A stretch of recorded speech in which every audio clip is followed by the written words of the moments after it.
Very warm good evening to all. Today we'll be discussing a very good topic, which is actually again a very common topic, that is of Domestic Violence Act.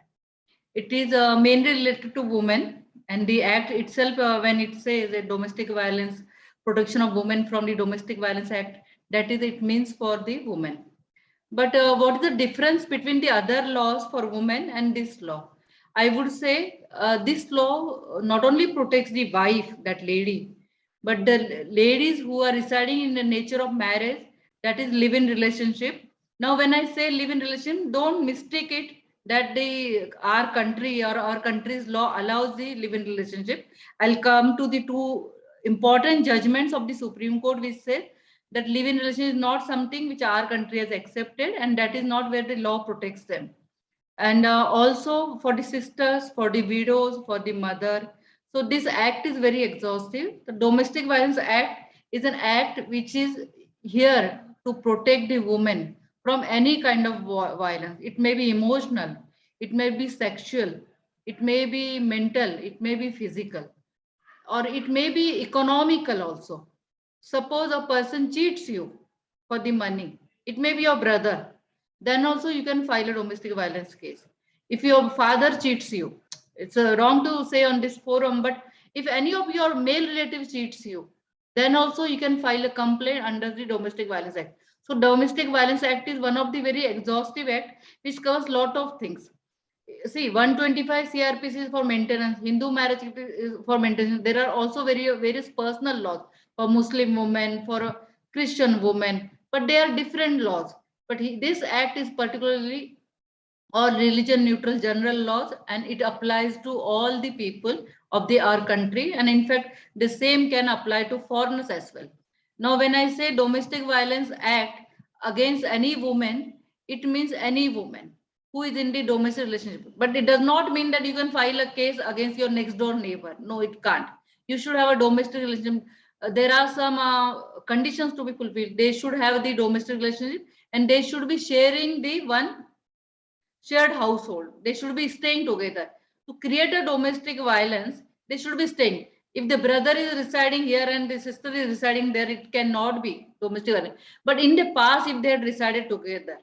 But when we say if it is an economical abuse, now when you say economical abuse, I would give one example.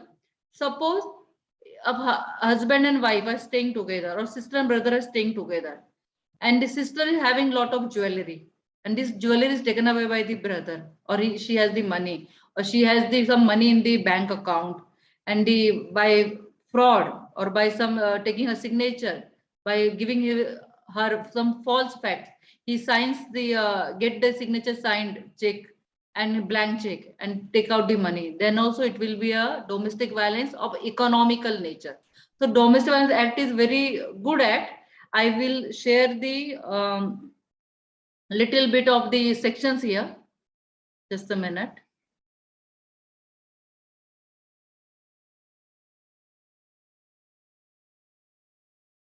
If you can see the screen here, see hardly there are 37 sections. Now chapter 1 deals about the short title, extent and definitions also. Then the domestic violence proper definition given in section 3.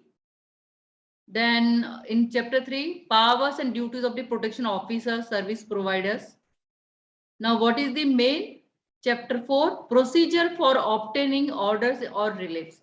Now here, how can you make application, service of notice, counseling, assistance of welfare expert, proceedings to be held in camera. This is one act which says in the act itself, it is mentioned under section 16 that if you are feeling something little bit, you are feeling uncomfortable, you can always request the court to take the proceedings in the camera. In camera, that means all the people will go out, and it won't be actually a camera there, but the court and the few court people and few lawyers will be there. Mostly they send out the lawyer except the one who are representative parties. Then right to reside in the shared household.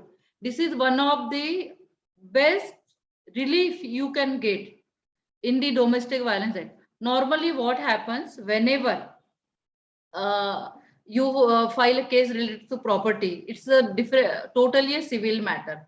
Now, when you say civil matter, it means that when you're doing civil matter, you have to go to civil court. But this is one civil cases, no prejudice, but it takes longer time. But here, even nowadays, many cases takes longer time. The reason behind that, because the reason there is a lot of pendency, and there are maybe other reasons also, less infrastructure in comparison to the population we have in our country. But when we say that here in Domestic Violence Act, we can get the protection order for residents also. That is the, you can get the residence protection. A woman who is thrown out of her home, by the help of this act, you can put her back into the same residence.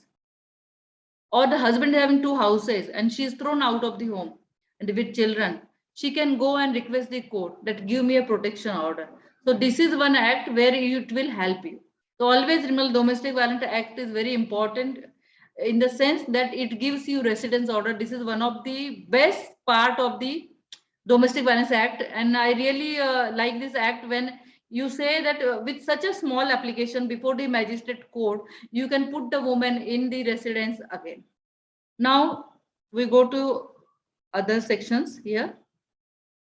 That is monetary relief. Here you can ask the school fees, you can ask for maintenance for yourself, you can also ask for the other protections also. It may be your some money which has been taken by cheating. If your husband has taken your salaries also, you can ask. Your father or your brother has taken, the male member of the family has taken your salary, you can always take it back. There are also custody orders of the children. A woman who has been robbed of his children's custody, she can go and ask. Compensation order. This is also one of the best, I would say, relief given in the Domestic Violence Act, where you can ask for the compensation. There is a possibility that some kind of torture is done, some kind of suffering is given by the male member of the family or the person who is close to that lady. In this kind of matters, you can always ask for the compensation from the court. I had a case where a woman was taken sexually, she was abused and she was also robbed of some money. I did make an application under section 22 of the Domestic Violence Act for the compensation. Now next we go. So section 22 is very important. You can make use of the chapter 4 completely.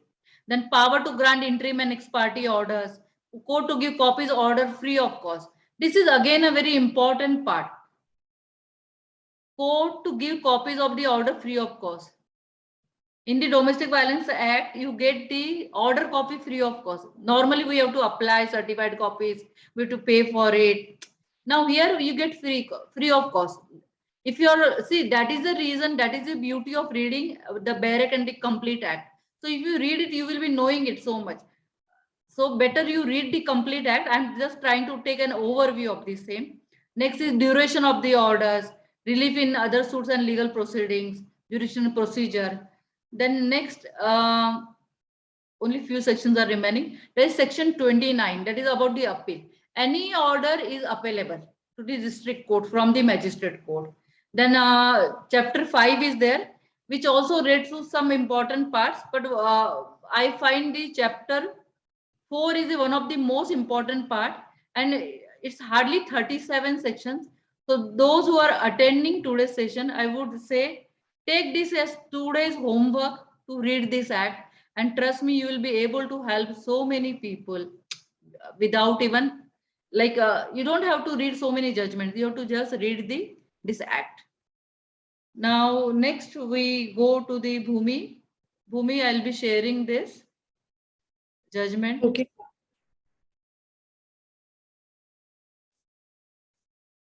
And at the end of the session, I will take, after your session is over, reading session, I will be taking 2 important judgments also, if time permits. Sure, ma'am. Just a minute. This is a Supreme Court of judgment. Rajiv Ranjan Singlalan, and another was the Union of India of 2006. This is Yes, written by ma'am. Justice K. Balakrishnan. Whom you can start from here. These writ petitions.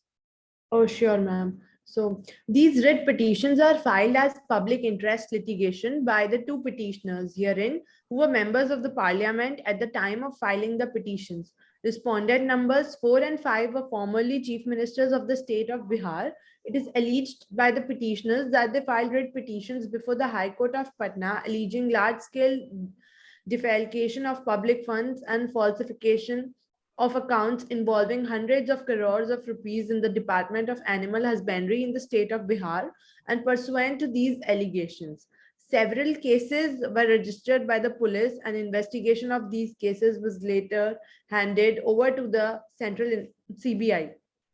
In an earlier petition filed before this court on 19th March 1996, this court directed that the investigation shall be monitored by the division bench of the Patna High Court, and in that order it was indicated that the CBI officers entrusted with the investigation shall inform the Chief Justice of Patna High Court from time to time of the progress made in the investigation, and if they needed any directions in the matter of conducting the investigation, obtain them from him. And it was also said that the learned Chief Justice may either pose the matter for directions before a bench presided over by him or constitute any other appropriate bench.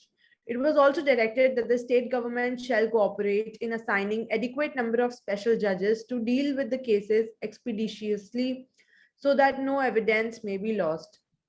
The petitioners allege that consequent upon change of the government in the center, attempts have been made to delay and interfere with the judicial process.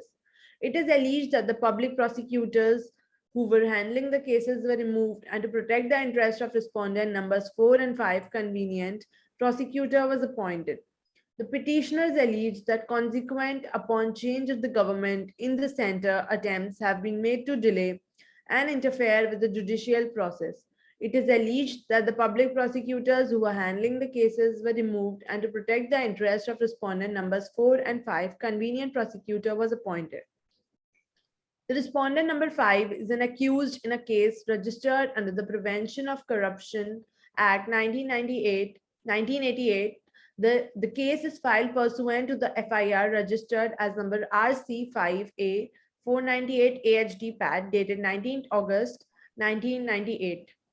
The allegation in that case is that respondent number 5, as Chief Minister of Bihar between 1900 to 1996, had acquired assets disproportionate to his known sources of income.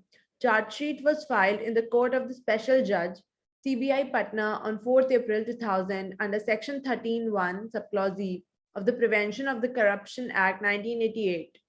Respondent number 4 also was charge sheeted in the same case for abetment under Section 109 of the Indian Penal Code, read with Section 13 subclause 2 and Section 13 subclause 1 subclause E of the Prevention of the Corruption Act 1988.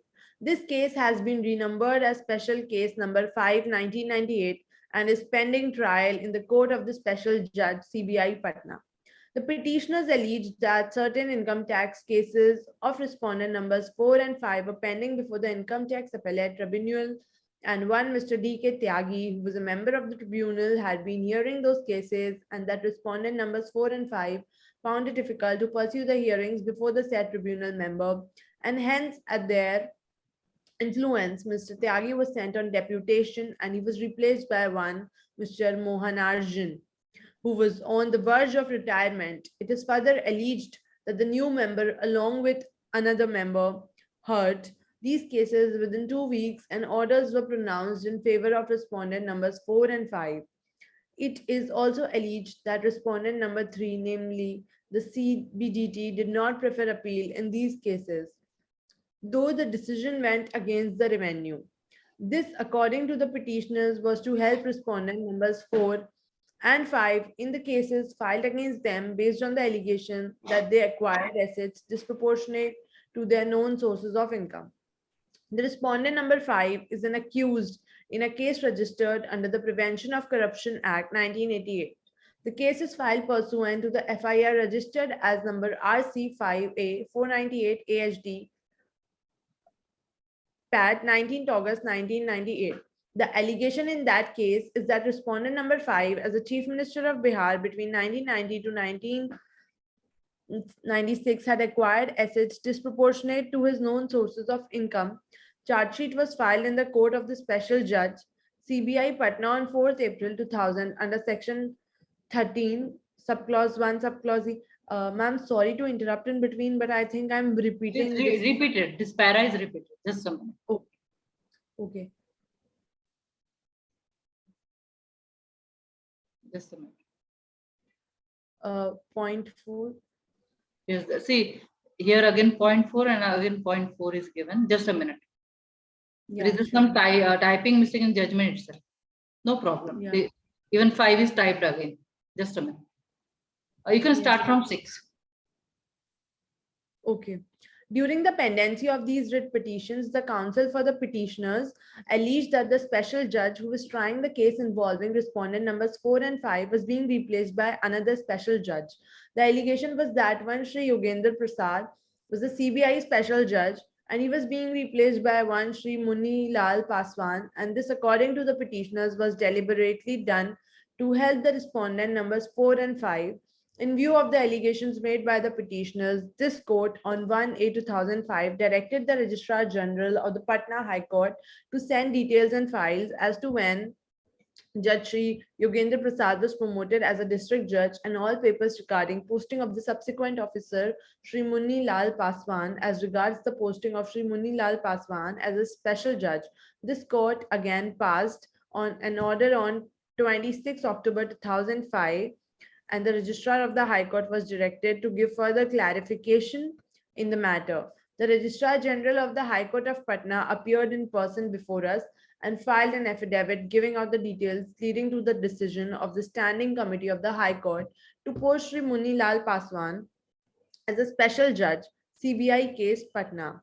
In view of the allegations made by the petitioners in respect of the cases pending before the tribunal, the president of the tribunal was directed to send all papers pertaining to the constitution of the bench of Sri Pandit Mohanarjan and Sri M.K. Sarkar, which disposed of the various appeals pending before the tribunal. The president of the tribunal had submitted a report and also produced relevant papers before us. In view of the allegations made by the petitioners regarding the appointment of a new prosecutor in place of earlier prosecutor, this court directed the third respondent to produce the entire files, including the notations pertaining to the appointment of Sri Umar Shankar Sharma as prosecutor. Refuting the allegations contained in the writ petition, detailed counter affidavits have been filed by the respondents. In the joint counter affidavit of respondent numbers 4 and 5, they have alleged that the writ petitions contain vague and indefinite allegations and they are made with political motive to satisfy the personal grudge, and this is an abuse of the process of the court. The respondents have alleged that the public interest litigation shall not be used for private or political motives or for other consideration. It is also alleged that the special case number 5, 1998, pending before the special judge, is a case registered under sections 13, subclause 2 and 13, subclause 1 of the Prevention of Corruption Act, and it has nothing to do with the fodder scam case. The various allegations made in the writ petitions have been denied specifically. We heard the learned senior counsel Sri Mukul Rohtagi for the petitioner and solicitor general appearing for respondents 1 to 3, and also the learned counsel for respondents numbers 4 and 5. At the time of the arguments, the learned counsel for the petitioners submitted that the petitioners, in the present facts and circumstances of the case, only pray for appointment of an appropriate prosecutor to conduct the case pending before the special judge, and the bail of the respondent numbers 4 and 5 be cancelled, and the respondent number 3 be directed to file appeals against the orders passed by the tribunal. The petitioners also submitted arguments to the effect that the appointment of the present special judge was not done properly. No specific prayer was made by the petitioners to change the presiding officer. They, however, submitted a request that High Court may be directed to reconsider the appointment and posting of Sri Muni Lal Paswan as a special judge. We shall first consider the prayer of the petitioners as to whether any irregularities have been committed in the matter of disposal of cases against respondents numbers 4 and 5 by the tribunal Patna. The petitioners have alleged that Sri D.K. Tyagi, who had been hearing the cases of respondents number 4 and 5 and proving to be difficult during the course of hearing, was curiously sent on deputation and was replaced by Sri Mohanarjan, who was on the verge of the retirement, to head the tribunal. It is further alleged that Sri Mohanarjan picked up only 2 cases pertaining to respondent numbers 4 and 5, even though the matter had been heard fully by another bench. And within 2 weeks, the cases were heard and allowed in favor of the SSS, namely respondent numbers 4 and 5, and he had no background of the case and had not disposed of any other matter. The petitioners alleged that after the disposal of these cases by the tribunal, steps were not taken to file appeal against the orders, and that was done at the instance of respondent numbers 4 and 5. The entire allegations made by the petitioners are denied. The president of the tribunal submitted a report regarding the manner in which income tax cases of respondent numbers 4 and 6 were disposed of by the tribunal. The president has stated that he took over as the president of tribunal on 31st October 2003, and at that time a petition filed by respondent number 5 for transfer of cases from Patna to Delhi was pending. The department, after considering the legal aspects, declined to transfer the cases of respondent number 5 to Delhi. It was suggested and noted on the files it may perhaps be worthwhile to consider constituting a special bench for early disposal of these appeals. Sri D.K. Tyagi sent a representation on 12 Jan 2004, praying that he may be transferred to Delhi as his mother was 80 years old and with deteriorating health, and that he was anxious to arrange marriage of his daughter and his son was studying at Delhi. There were some other developments also, as Sri D.K. Tyagi had left India without permission and a show cause notice was issued to him. He filed an explanation and came over to Delhi to personally explain the things, and he was allowed to remain at Delhi for some period. And the president of the tribunal, with a view to inculcate judicial discipline, decorum, and proper behavior from the bench, made Sri Tyagi to sit in Delhi bench of the tribunal along with the senior most AM.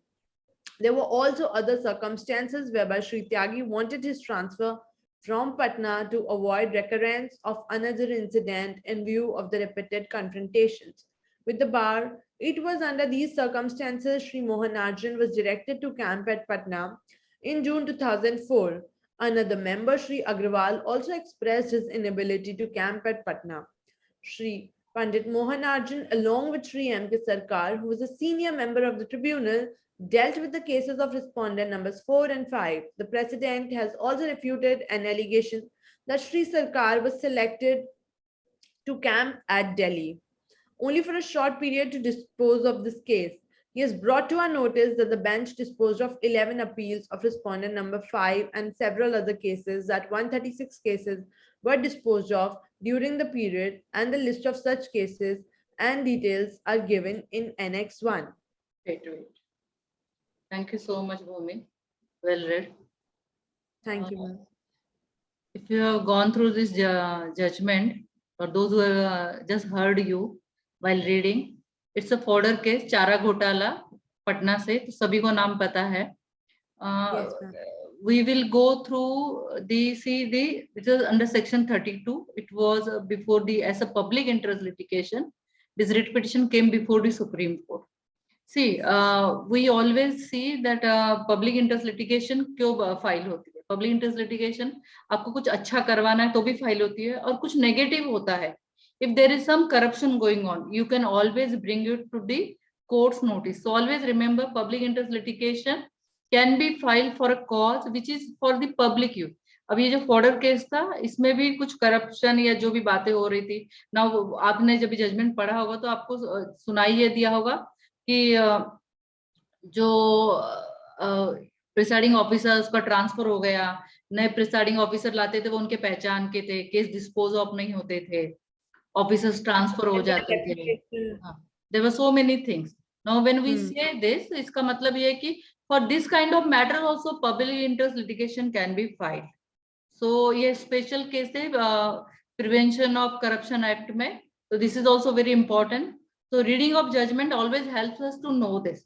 So under section 32 public interest litigation file होगी Supreme Court में, which affects the whole of the country, and under 226 Constitution में जो article 226 है वो file होगा high court में, in the respective जहां पर भी जो हाई कोर्ट है, जैसे वहां पर पटना है, लेकिन वहां से मोस्टली ये 32 में वहां पर चली गई हो. तो fine, we move ahead. Now I'll again complete the Domestic Violence Act with two important judgments. Now, one very controversial subject came to the people's knowledge when Domestic Violence Act के live-in relationship को legal माना गया या भारत में. Lot of media reports were there. There were news channels which are saying there is a live-in relationship word used in the Domestic Violence Act. Does it mean India is recognized the live-in relationship? No. The answer is no. Even if you read the Domestic Violence Act properly, it will say live-in relationship in the nature of marriage. And to see, act to act होता है वो short में देता है. There is no live-in relation defined. Only in the nature of marriage लिखा गया है उसमें. If you read the complete Domestic Violence Act. Now we go to the two very important Supreme Court judgments which will tell you that live-in is not, I would say it is not maintainable. It is not allowed in India, and how it is. Let us see.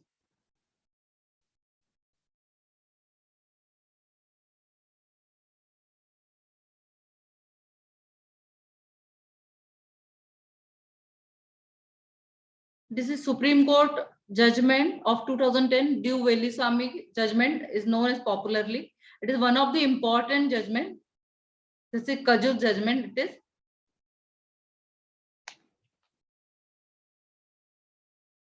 Now, if we read the para 33, I won't be able to complete this judgment, but the relevant para I will be reading. In our opinion, a relationship in the nature of marriage is akin. Akin मतलब उसके लायक, उसके same to same. So a common law marriage. Common law marriage is required that although not being formally married, the couple must hold themselves out to society being akin to spouses. वो जो couple रहते हैं वो spouses करके होना चाहिए. ऐसे नहीं कि कोई गर्लफ्रेंड बॉयफ्रेंड साथ में ऐसे ही रह रहे. They must be of legal age to marry. ऐसे नहीं कि कोई माइनर है. There may be cases where the girl is minor or the boy may be minor and the lady may be in elder to him. They must be otherwise qualified to enter into a legal marriage, including being unmarried. See, this is most important section का जो part है. They must be otherwise qualified. एक married man और एक married woman वो unmarried spouse के साथ रहेंगे. It will not be live-in relationship. They must have voluntarily cohabited, ऐसे जबरदस्ती लाया गया है, and held themselves out to world as being akin to spouses for a significant period of time. आप 10 दिन किसी के साथ लिव इन रिलेशनशिप में रह गए या 10 महीने रह गए तो उसको वैसे नहीं बोलेंगे कि आप you can go and file a case. They must have all significant period. Significant period of the time क्या होगा depends on the case and depends on the court how it takes it, how you represent your case, how the court you convince your case. So these are the four important part I would say you should know. And जो ये para 33 है आप note down कर लीजिए. And this video I will upload on the YouTube so you can check later on. Another very important judgment is of Indra Sharma. Now this is also again a very important judgment on the live-in relationship. Now here just check this case. Indra Sharma, this is Supreme Court of 2013 and this is what Supreme Court is saying. And जो Domestic Violence Act है, it came in 2005, 2006 से वो implement हो गया है, I think September month से. Now this is of Justice Case Radhakrishnan, Pinaki Chandra Ghosh. Here, if we go to para 65, we are therefore of the view that the appellant having been fully aware of the fact that the respondent was a married person, जो आदमी था वो married था, could not have entered into a live-in relationship in the nature of marriage. All live-in relationships are not relationship in the nature of marriage. Appellants and the respondent relationship is therefore not a relationship in the nature of marriage because it has no inherent or essential characteristics of marriage, but a relationship other than in the nature of marriage. And the appellant status is lower than the status of a wife. See wording, be very careful when you, I am repeating this word, but a relationship other than in the nature of marriage and the appellant status, Indra Sharma का जो status था lower than the status of a wife. जो language है उसको आप try to read in between the lines, and that relationship would not fall within the definition of domestic relationship under section 2F of DV Act. If we hold that the relationship between the appellant and respondent is a relationship in the nature of marriage, we'll be doing an injustice to legally wedded wife and the children who oppose that relationship. उस wife का और उन बच्चों का क्या होगा अगर हमने लिव इन रिलेशनशिप को मैरिड आदमी के साथ मान्यता दे दी तो? Consequently, any act, omission, or commission conduct of the respondent in connection with that type of relationship would not amount to domestic violence under Section 3 of DV Act. See, the Supreme Court clearly mentions that live-in relationship does not mean कि आपने मतलब कोई भी दो लोग आके बोले कि हमने साथ में रहा और that later on that woman can go and take a shelter under Domestic Violence Act. To take the benefit of this act, there are some conditions which are imposed in the D. Veluswamy case. Also, the Indra Sharma's case says that live-in relationship ऐसे मामलों में नहीं accept की जाएगी जहां जो spouse है वो मैरिड है. द रीजन बिहाइंड इट, अगर वो आप मैरिड आदमी के साथ रिलेशन करते हो तो इसका मतलब ये होता है कि आपने वो रिस्क लिया है and it will not be, क्योंकि आपका मैरिज हो ही नहीं सकता है, क्योंकि इंडिया कहता है, हमारा देश कहता है कि live in the nature of marriage. तो अगर किसी के भी मतलब दिमाग में ये चीज है कि लिव इन बहुत ही मतलब अलाउड है तो no, live in the only in the nature of marriage. और जो डी वेलुस्वामी में कंडीशंस दिए वो फुलफिल होनी चाहिए. और इंदिरा शर्मा का जजमेंट ये कहता है कि लिव इन अगर हमने एक्सेप्ट कर लेते हैं तो in those cases we are doing a great injustice to the wife, जो वाइफ है उस आदमी की और उसके बच्चों का. लीगली वेडेड वाइफ का स्टेटस हमेशा लिव इन रिलेशनशिप के नेचर के से अलग होगा. तो nowhere in our courts it is allowed और accepted. This was all about. अभी हमारे पास 5 मिनट है. I will try to cover one more topic which I thought I could cover. ये थोड़ा सा ज्यादा जजमेंट रीडिंग ज्यादा हो गया.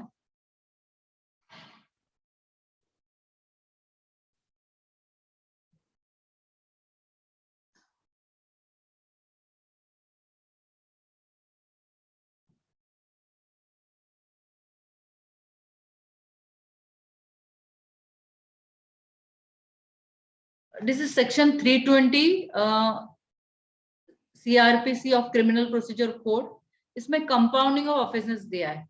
नाउ व्हेन वी से कंपाउंडिंग ऑफ ऑफेंसेस, कंपाउंडिंग का मतलब होता है कि किसी भी अपराध को, लॉ में इसका मीनिंग होता है किसी भी अपराध को क्षमा कर देना. Now we see the left and right FIR are laws. कभी कभी फैमिली डिस्प्यूट्स भी होता है, छोटा मोटा लड़ाई भी होता है, नेबर्स में भी होता है, रिलेटिव्स में भी होता है. तो एवरी ऑफेंस इज एक्चुअली ऐसा नहीं कि वो पनिशेबल ही होता है, उसमें माफी नहीं दी जा सकती. There are some cases where compounding is allowed. Compounding का ऑफ ऑफेंसेस का मतलब है, इसको हम वर्ड समझौता नहीं यूज कर पाएंगे, इसमें अपराध को क्षमा किया जाता है because of and with the permission of the person जिसके अगेंस्ट में अपराध हुआ है. Now we can take part of the same. I won't be able to complete because we have only 5 minutes here. Now compounding of offense. The offense is punishable under section of Indian Penal Code 45/1860, specified in the first 2 columns of table text. Following may be compounded with a person mentioned in the 3rd column of that table. Let's go through it one by one. Uttering words etc. with deliberate intent to wound the religious feelings of any person. किसी के religion के बारे में गलत बात कर देना. Section 298. आजकल ये न्यूज़पेपर में काफी आती है. The person whose feelings are intended to be wounded. हो सकता है कि किसी के रिलीजन के बारे में हमने कुछ गलत बोल दिया और उस व्यक्ति ने कंप्लेंट कर दी 298 में, लेकिन वो दोनों आपस में मतलब उस व्यक्ति के जिसने कंप्लेंट की है with that with his consent we can go to the court and we can compound the offense and we can say I'm sorry for that and the court will it will compound your offense. Voluntarily causing hurt 323 ये simple है. Now you also know 323 वैसे non cognizable है. The person to whom the hurt is caused, जिसको तकलीफ हो गई है. Voluntary causing hurt on 334 ditto. Now let me tell you, in some of these states these sections may not be compoundable. There may be special reasons for that. They can have amendments. Voluntarily causing grievous hurt or grave On grave and sudden provocation, that is 335, the person to whom the hurt is caused. Wrongfully restraining or confining any person, 341, 342, the person restrained or confined, जिसको हमने confine करके रखा था, अटका के रखा था, restrained. Wrongfully confining a person for 3 days or more, 343, the person confined, किसी को हमने 3 दिन बंदी बनाकर रख दिया. Wrongfully confining a person for 10 days or more. This can go on. Another important, depth, 379, चोरी, the owner of the stolen property. जैसे कोई काम वाली बाई है, कभी वो कोई सामान लेकर गई, बाद में उसने माफी मांग ली, तो with the permission of the, जिसने कंप्लेंट की है, जिसने एफआईआर दर्ज कराई, with the help of that this can be compounded. But ऐसा नहीं कि डकैती और रॉबरी भी अलाउड होगा, छोटी मोटी चोरी हो गई. This on is miss appropriation of property, the owner of the property miss appropriated. कभी कोई मेरी चीज कोई लेकर गया, वापस नहीं दी, मिस अप्रोप्रिएशन होगा. चोरी नहीं की लेकिन पूछ कर लेके गए थे. Criminal breach of trust by carrier of our finger, etc. 407, the owner of the property in respect of which the breach of trust has been committed. One more important section, dishonestly receiving stolen property knowing it to be stolen. Mostly आपने jeweller के cases में देखा होगा 411 section apply होता है. Jeweller के पास कोई सोना बेचने जाता है या कोई गहने कोई मूर्ति बेचने जाते हैं, वो लोग खरीद लेते हैं, लेकिन कभी कभी उनको पता होता है कि स्टोलन प्रॉपर्टी है. In that cases he is the receiver of the stolen property, but this is because, लेकिन उसका इंटेंशन बैड नहीं था, उसने अपने पैसे दिए और अपनी चीज खरीद ली और उसने ना बिल पूछा ना. तो इन दोज केसेस 411 ये भी चीज भी कंपाउंड आप करवा सकते हैं. तो ऐसे बहुत सारे सेक्शन है. चीटिंग भी कंपाउंड होती है. 417, the person cheated, cheating by personation. कभी कोई नकली पुलिस ऑफिसर बन जाता है या कोई बोलता है मैं वैसा हूं, मैं मतलब वो एक्चुअली वो होता नहीं है, पर्सोनिफिकेशन होता है. Now next we go to the another part of the, इसमें एडल्टरी भी है 497. Adultery no more an offence now under Indian Penal Code, struck down by the Supreme Court now. Defamation cases है, वो भी compound किए जा सकते हैं. तो read section 320 CRPC, it will help you. Causing miscarriage है 312.